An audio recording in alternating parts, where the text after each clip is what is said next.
مټر الوګان خو اکثر کورونو کې پخېږي، خو موږ نن مټر الوګان لږ ډیفرنٹ او هټ کې طریقې سره پخو کنه. او دې کې به زه اچوم د چرګې غوښې ورکوټې پیسز.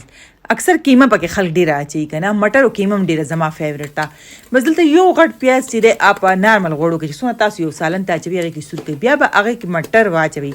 مټر 1 کیلو تاسو سپین کې دا ستاسو قسمت دی چې پکې 1 کیلو کې دله نیم سیر وځي او که 3 پاوه دله وځي او که 1 پاو درته وځي، دا ستاسو خپل نصیب دی. ښه بیا باندې کې د 3 ټماټرو د اوږو نه او د ادرک پیسټ واچولو او ورسره یو چمچ سور مرچکې شو، یو چمچ د کټوۍ مساله شوه او نیمه چمچ په پکې ګرمه مساله واچو. دا ګرمه مساله چې دا کنه دا ټولو مسالو هغه وی نه چې کچړي ده، هر څه پکې کېږي کنه، غټ لاچي او لونګ دارچیني، مطلب دی کې داسې سشوي نشي واچي. او ما پکې مالګه واچوله، تاسو مې هېره نه کوي.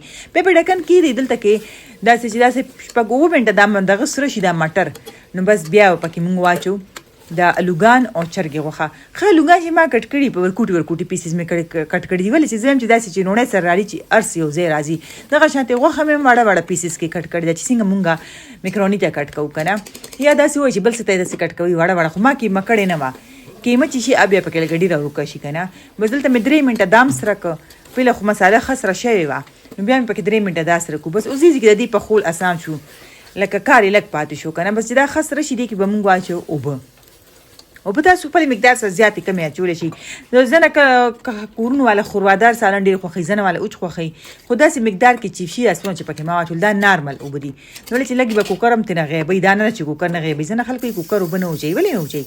یعنې دې کې مې ولا پریشر ورکو، پریشر مې ولا 8 منټ ورکو او 2 منټه مې ورباندې ګیس پرېښو، لکه ګیس مطلب چې سیټي مې ترېنه نه واخوا کړې. نو مزېدار سالن شو تیار. ښه او دا د کټوۍ کې چې څوک دنیا او شنه مرچکي نه کټ کړي نه اچوي که نه، نو زه یم چې ښه د دې د خوشبو او د دې د ذایقې نه محرومه وي. دې سره هم د کټوۍ نیم خوند راشي. او پکې به لږ ادرک هم واچوي. ادرک مطلب بله نری کټ کړي، د پاسه پیچې واچوي، لا خوند کوي. دا دومره مزېدار لګېدو که نه چې زه بس تاسو د دې تعریف باندې څه کولی. بیا به تاسو وایي چې خپل ځان تعریف کوي، هلته خو داسې د دغه غوندې راته تیار ناست دي. ځنه خلک ته وایي چې که زه د دې د کوره خورم یا به دې زما د کوره خوري. خو خیر وګورئ دونه مزېدار سالن شو تیار. هغه شوروا چې د عامه سره مقدار کې لکه تنور نانه سره خورئ که نه، نو اوچه به تاسو ته نه لګي او ډېره اوبه به هم نه.